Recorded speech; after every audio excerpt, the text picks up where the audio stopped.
Dios le bendiga, hermanos. Esta noche es una noche especial para mí, porque muchas veces el Señor nos habla a nosotros y nos pone a preguntarle, pero Señor, ¿qué pasa? El Señor me ha puesto una palabra que habla de una viuda. Y ustedes saben que eso es una situación que acaba de pasar en mi vida. Es una palabra bien pesada.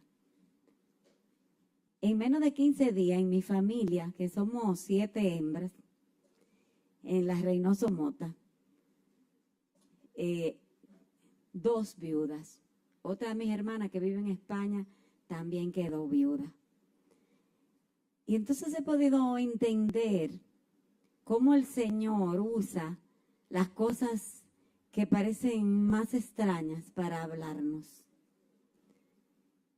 Hablaba con doña Miriam en estos días y ella me decía, ahora tú entiendes o podrás entender lo que significa que nuestro Dios es el Dios de los huérfanos y de las viudas.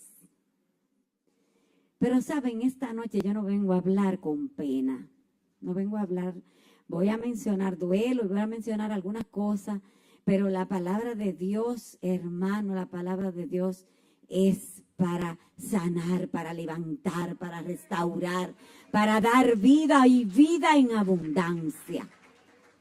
Y yo quisiera que los muchachos me ayudaran con la primera porción que vamos a leer y que si ustedes son tan amables se pongan de pie, que está en 2 de Reyes 4 y vamos a leer del 1 al 7. Esta palabra de Dios que está bendecida la leemos en su nombre. Dice así: una mujer de las mujeres de los hijos de los profetas clamó a Eliseo diciendo: tu siervo, mi marido, ha muerto. Y tú sabes que tu siervo era temeroso de Jehová. Y ha venido el acreedor para tomarse 2 hijos míos por siervos. Y Eliseo le dijo: ¿qué te haré yo? Declárame qué tienes en casa. Y ella dijo: tu sierva ninguna cosa tiene en casa, sino una vasija de aceite. Y él le dijo: ve y pide para ti vasijas prestadas de todos tus vecinos, vasijas vacías, no pocas.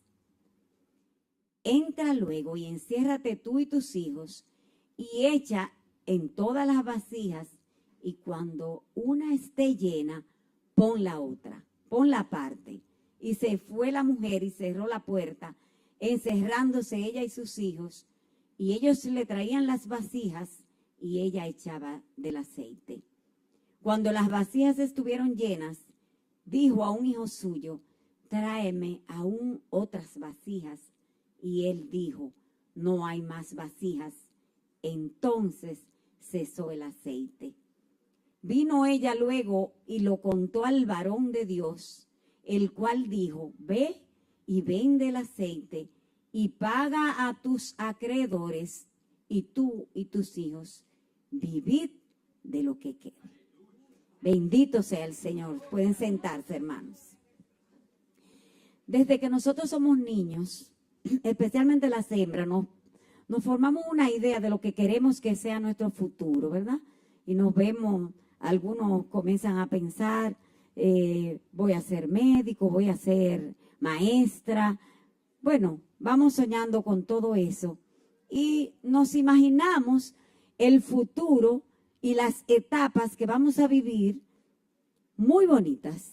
Nos imaginamos, ¿verdad? Casarnos, ir vestidas de blanco al altar y todas esas cosas bonitas que soñamos cuando somos niños o jóvenes o muy jóvenes.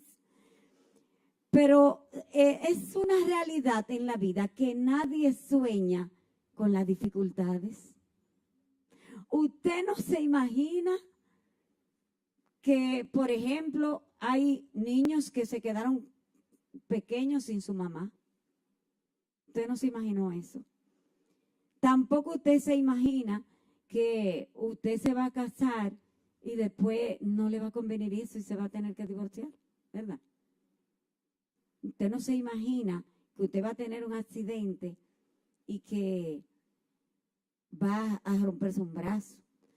Esas cosas usted no las sueña, o sea, usted no las sueña, no las espera, no hay una expectativa de eso en la vida. Y es por esa razón que cuando esas situaciones se presentan en nuestras vidas, a cualquier edad, entra lo que se llama el duelo.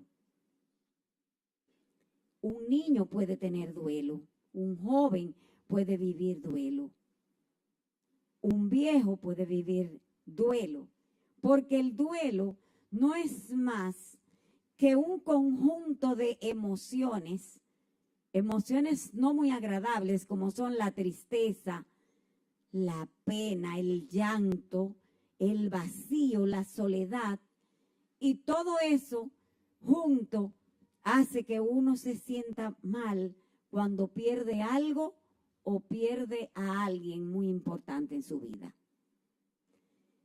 Toda pérdida que tiene una persona provoca duelo y se llama pérdida a la muerte, al divorcio, a las deudas. Ustedes sabían que las deudas provocan duelo. No hay alegría, todo lo que hay es tristeza y falta de sueño. El desempleo es una pérdida que provoca duelo. La decepción, la traición y muchísimas otras situaciones que nosotros no vamos a pasarnos la noche mencionándolas, pero que muchos de nosotros, o mejor dicho, todo ser humano en una u en otra etapa de su vida tiene que pasar por esa situación.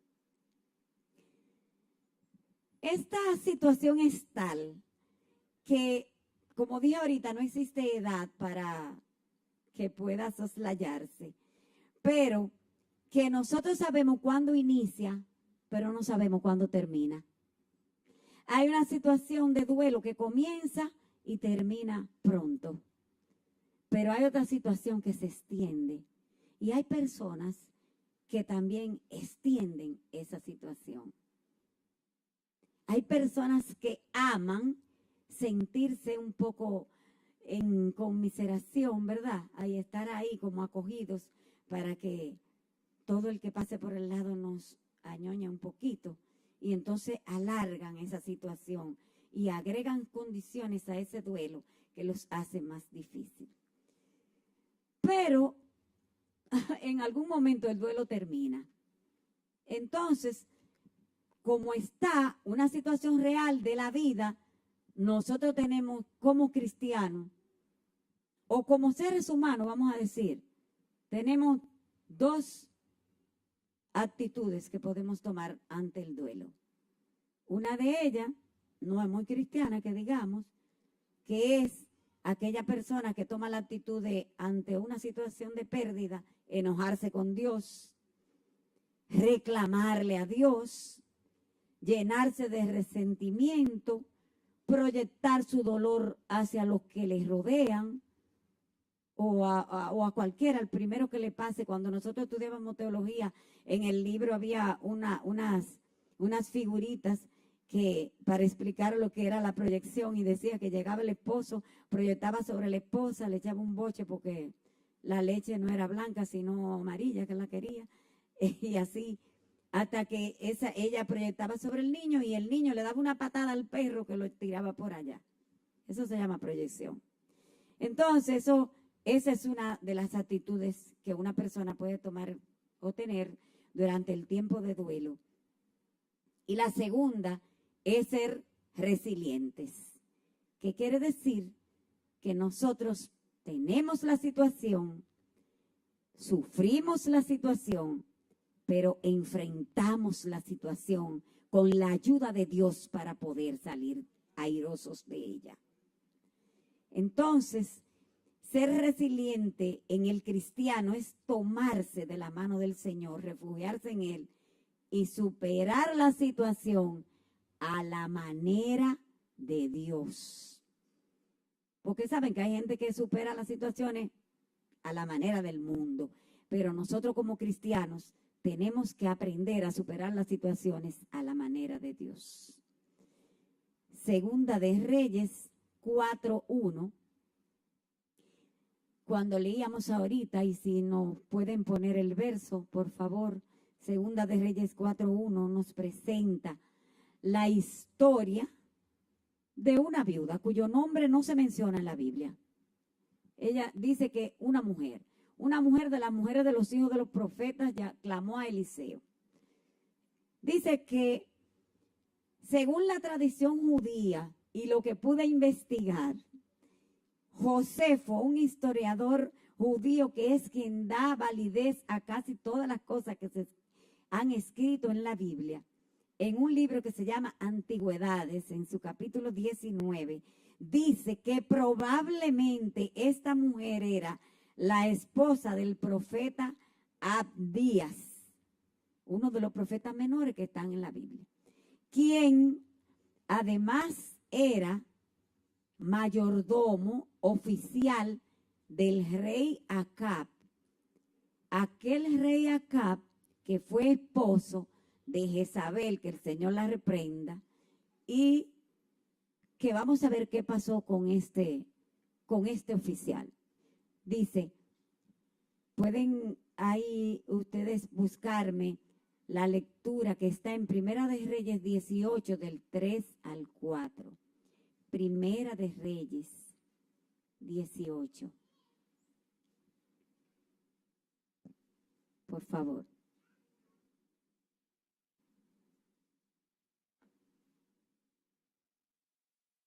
Dice, pasados muchos días vino palabra de Jehová a Elías en el tercer año diciendo, ve, muéstrate a Acab y yo haré llover sobre la faz de la tierra. Es el 3 y el 4, pero vamos, no importa, sigan. Fue pues Elías a mostrarse a Acab y el hambre era grave en Samaria. Y Acab llamó a Abdías, su mayordomo. Abdías era en gran manera temeroso de Jehová.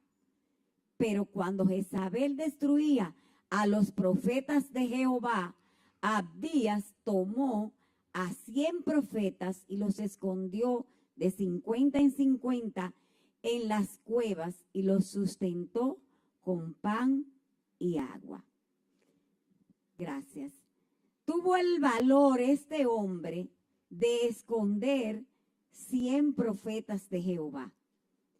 Fíjese bien que no estaba luchando contra cualquier cosa, estaba luchando contra una mujer cuyo espíritu de generación en generación sigue haciendo daño. Que el Señor la reprenda y le quite toda potestad en el nombre poderoso de Jesús. Entonces, él, para cumplir con ese deber piadoso, se endeudó.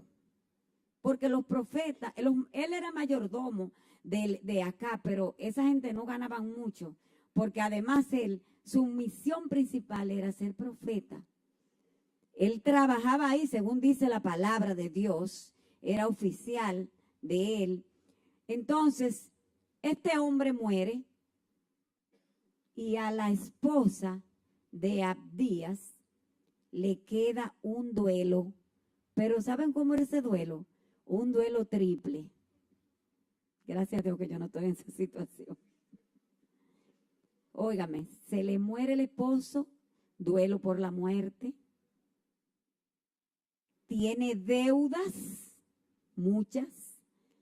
Y sobre ella pesa la amenaza de que un acreedor le va a quitar sus hijos, los dos.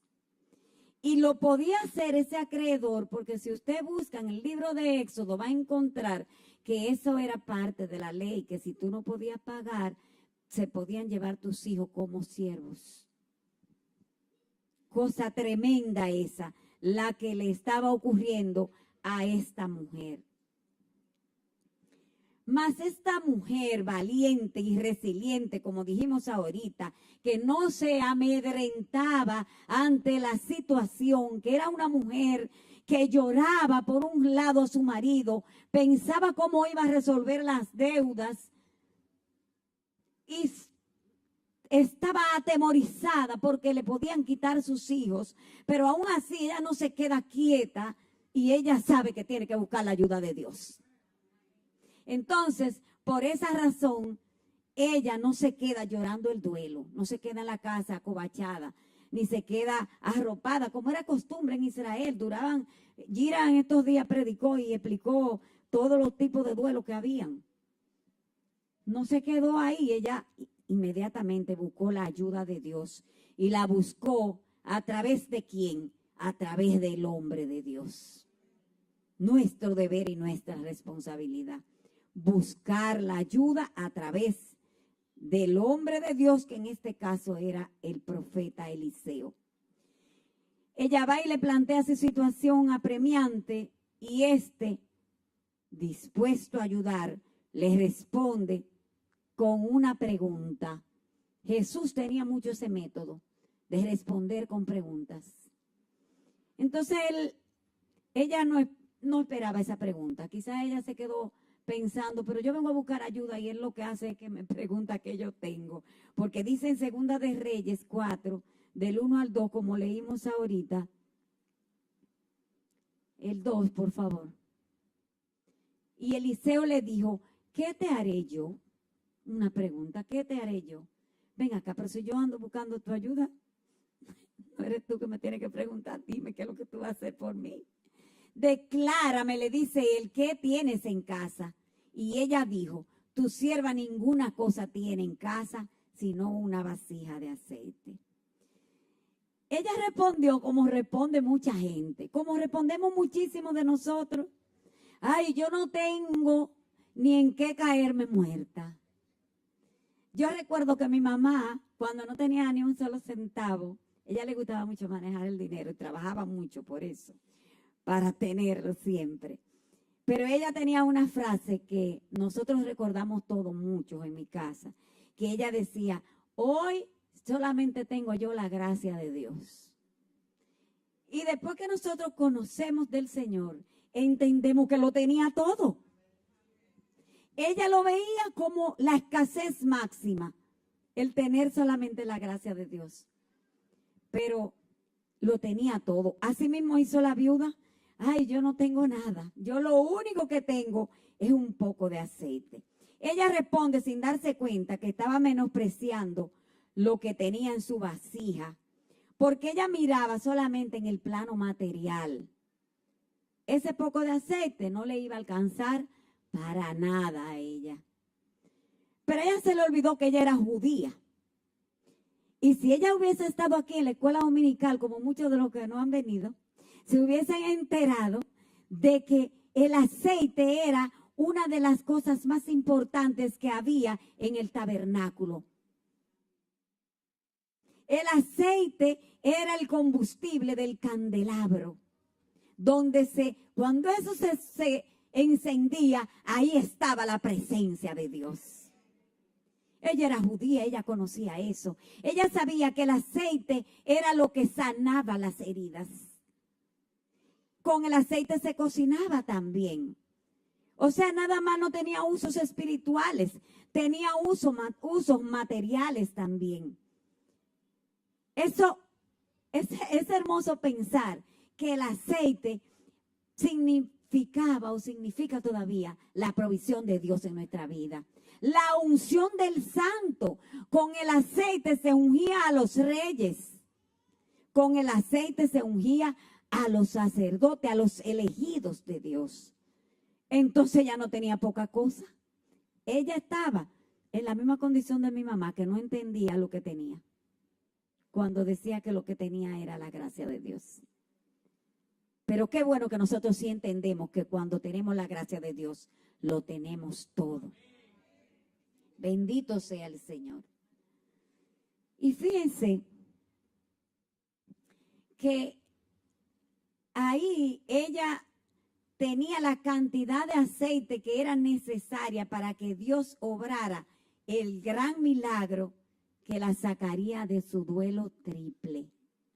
A veces nosotros creemos que no tenemos nada y ese chin de aceite, vamos a decirlo así, en buen dominicano, ese chin de aceite que ella tenía ahí, era lo que Dios estaba esperando para que ella viera que Él era el Dios todopoderoso, el que provee para sus hijos, que no importa lo poco que tú tengas, Él siempre va a proveer, siempre va a dar más. El hombre de Dios, en los versículos 3 y 5, el hombre de Dios le da unas instrucciones que parecían extrañas. Versículos 3 y 5. Yo creo que lo voy a ir leyendo de aquí, me va también. Él le dijo, ve y pide para ti vasijas prestadas de todos tus vecinos, vasijas vacías, no pocas. Entra luego y enciérrate tú y tus hijos y echa en todas las vasijas y cuando una esté llena, ponla aparte. Eso como un poco extraño, no tengo nada. Cuando uno no tiene nada, los amigos se alejan. Se olvidan de que tú, desde que te ven que tú llegas, están pensando que tú vas a buscar algo. Eso es así, hermanos. Entonces este hombre la manda a ella a que vaya donde los vecinos a buscar vasijas prestadas. ¿Para qué querrá esta mujer esta vasija? Ahorita la coge y la empeña toda o la vende. No quisiera yo prestarle mi vasija o algo, no sé lo que se pensaría, ni vamos a agregar, ¿verdad? Pero esta mujer no se preocupa de lo extraño ni de lo que nadie pueda pensar, sino que obedientemente ella hace lo que la mandan a hacer. No se pone a cuestionar ni a escuchar las voces de lo que declaraban sobre ella, juicio, de deuda, y ya, esa sí se embromó con toda esa deuda. Imagínense, esa de ahí no va a salir. O los que morbosamente se solazaban en el dolor de ella, se quedó sola, ahora sí es verdad. Y entonces, imagínense, ahorita se queda sin hijos porque se lo llevan. Esta mujer hizo lo que le ordenó el profeta. Buscó las vasijas, sin ver si esas vasijas eran grandes o eran pequeñas, o eran agrietadas o feas. Simplemente se encerró, después que buscó su vasija con sus hijos, y comenzó a llenar. Yo no sé lo que ella pensaría. Yo estuve en una tienda en estos días y íbamos a comprar algo que semejaba a eso, una vasijita chiquitica, no sé si conectada o algo, pero botaba agua así y iba llenando todas las demás vasijas.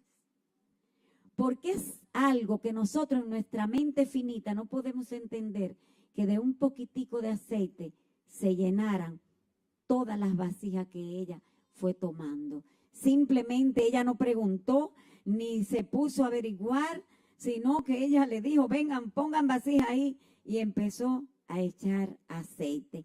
¿Creen ustedes que era ella que estaba echando el aceite? Ella era la que tenía el poder. El poder lo tenía el que lo sigue teniendo, el Dios Todopoderoso, el proveedor de nosotros, el que aun cuando tú tienes un poquitico de aceite, un poquitico de unción que está allá en el fondo, Él puede hacer que de ti brote aceite abundante que sirva para llenar todas las vacías que estén a tu alrededor. Esta mujer es un ejemplo para nosotros. No se distrajo, no comenzó a pensar, sino simplemente viendo que el aceite fluía. Ahí en la Biblia no dice que ella dijo más nada, ni que haya que aceite que está fino, ni que está grueso, ni que está amarillo, ni que está verde. No, simplemente ponme otra, ven muchacho, date pronto, pon otra. Y cuando ya le dice al hijo que pare, ahí entonces cesa con la última vasija. Ella dejó que fluyera el río de Dios, conociendo que el poder no estaba en sí, ni en su propia vasija, sino que el poder estaba en el hacedor de los milagros, el que va a hacer el milagro en tu vida hoy, el que lo puede hacer hoy, para el cual no hay nada imposible ni difícil. Fluyó el aceite hasta que fueron llenas todas las vasijas. Vamos a ver en el versículo 6 y 7, ¿qué se hace cuando ya la vasija está llena? ¿Qué se puede hacer? Cuando las vasijas estuvieron llenas, dijo a un hijo suyo, tráeme aún otras vasijas. Ella quería más. Ella quería más. Y le dijo él, no hay más vasijas. Entonces cesó el aceite. ¿Saben lo que ella hizo?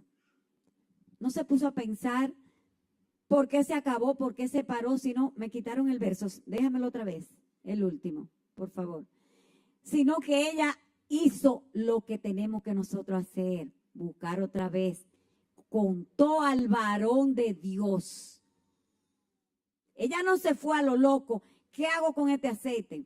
Déjame freír 2 huevos y revoltear cuatro o más por aquí, o hacer un pan, o déjame ver si le doy un chin a la vecina. No, déjame ir donde el varón de Dios para que él me diga qué Dios quiere que yo haga con ese aceite que yo tengo.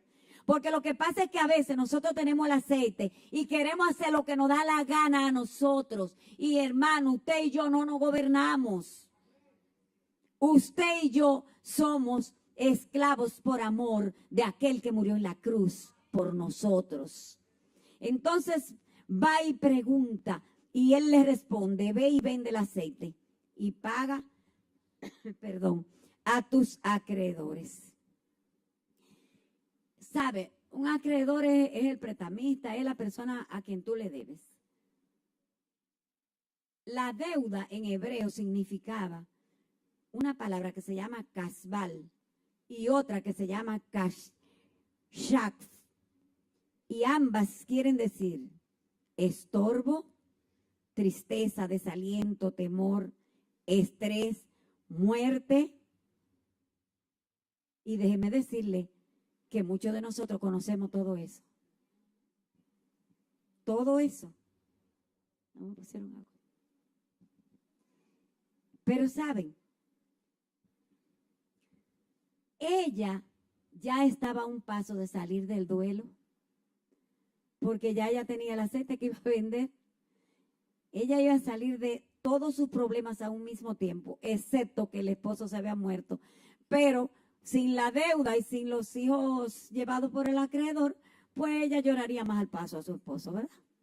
Lo haría con más cuidado. Estaría más fortalecida en el Señor. Así es. Dice, igual que con esta viuda, Dios quiere obrar el milagro de sacarnos de las deudas y del duelo. Lo que el pastor decía ahorita, el Señor quiere bendecirnos, quiere abrir la ventana de los cielos para nosotros. Hermanos, ¿cuántos de nosotros tenemos deudas? Y voy a explicar que las deudas no son solamente de dinero. Muchas veces nuestras deudas no son ni siquiera materiales.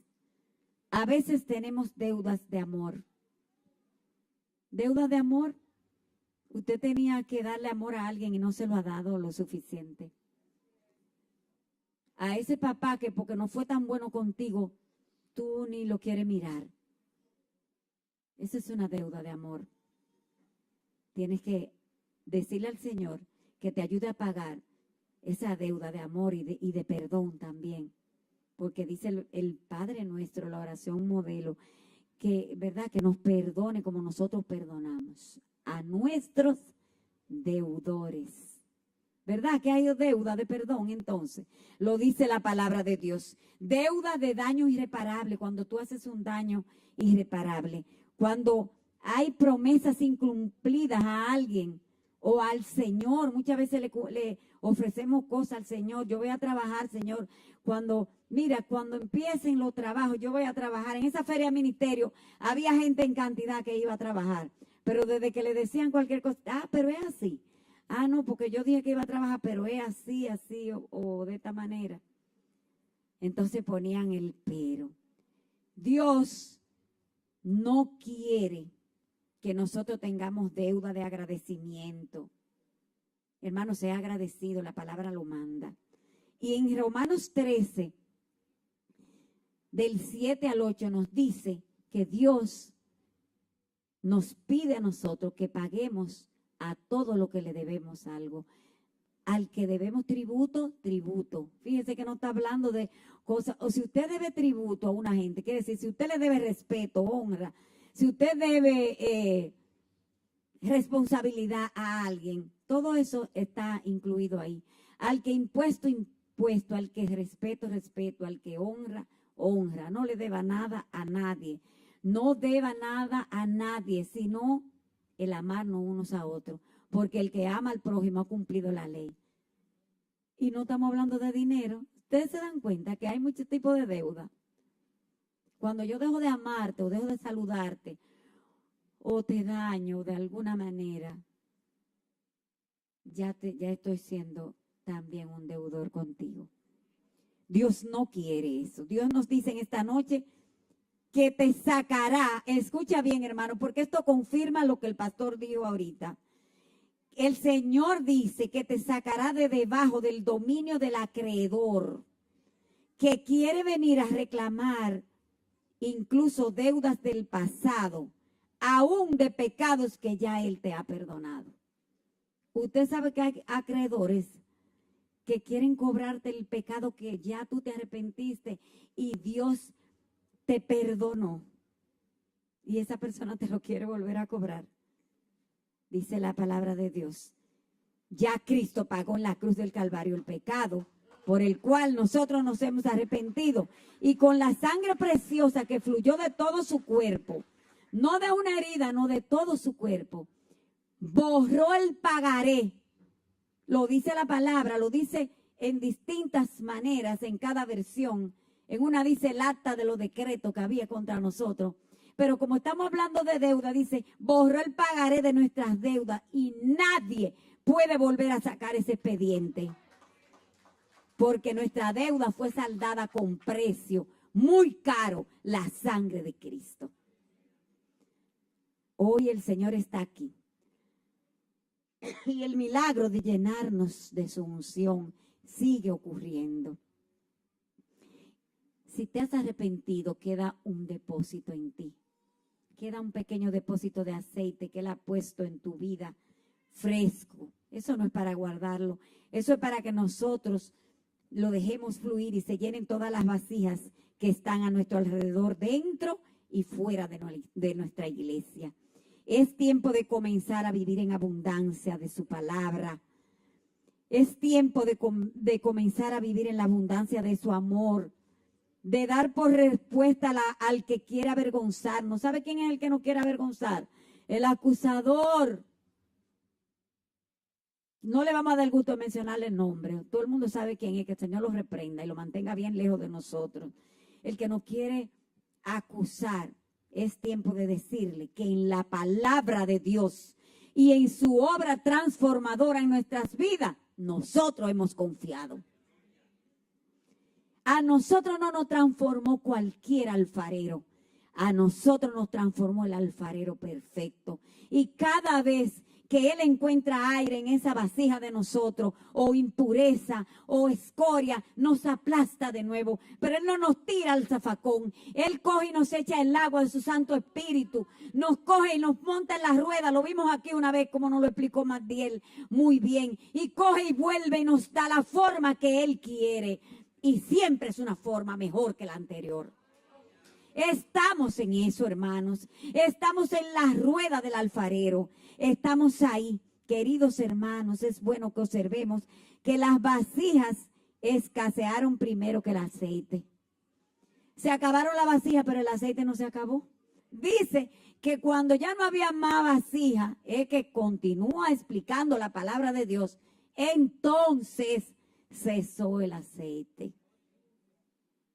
Es necesario entender que nuestro poder receptor se agotará primero que el poder proveedor de Dios. Ese poder proveedor de Dios es eterno. No importa que te parezca poca la provisión de tu aceite hoy. No importa que cualquier cosa en este momento te haya disminuido el aceite. Dios, si tú permites que con corazón arrepentido y contrito, Él te toque de nuevo, deposita ahí de nuevo el aceite.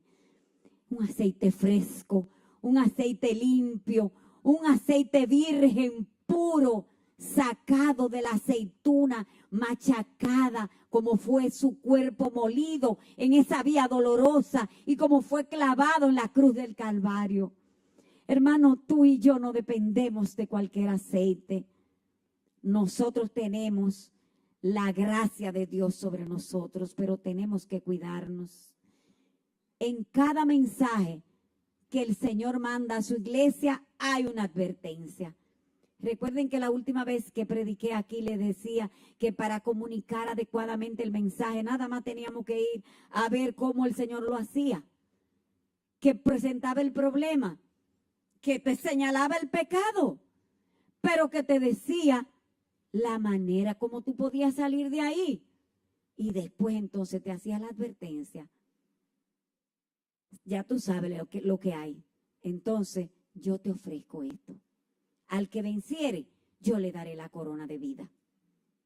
Entonces, esta noche, cuidemos de nosotros no sentirnos tan completos, porque cuando la vasija está muy llena, entonces podemos pensar que no necesitamos a Dios.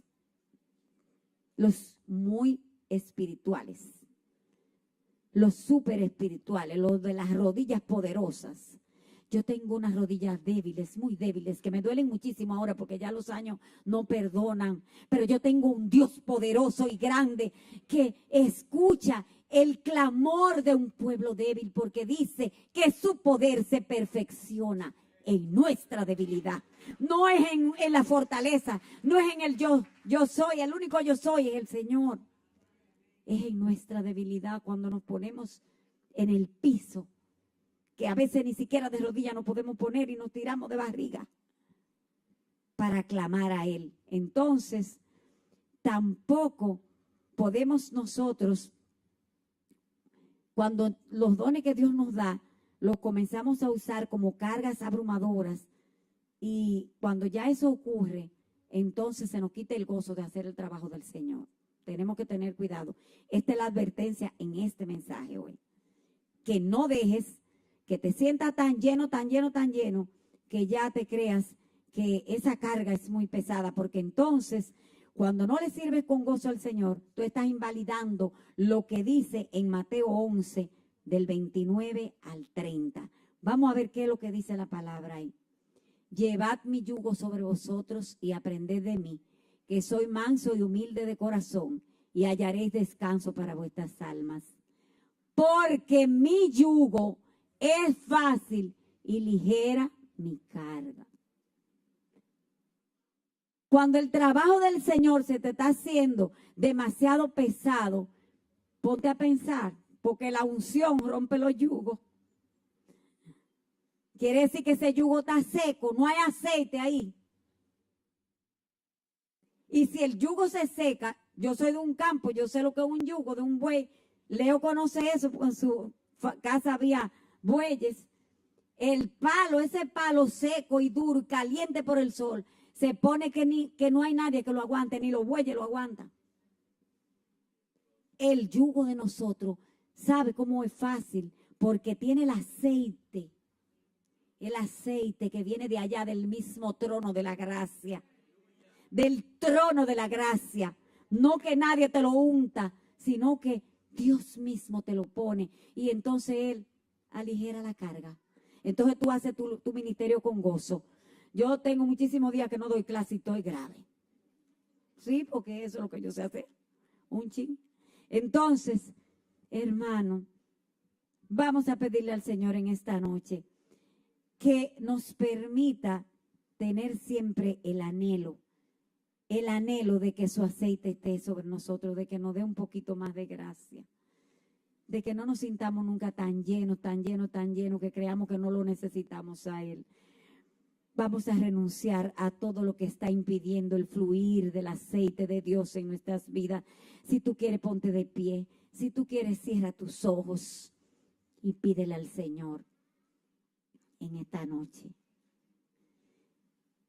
Yo no sé qué cosa te impide a ti el fluir del aceite que tienes ahí dentro ese depósito del Espíritu Santo que Dios puso el día que tú le entregaste tu vida.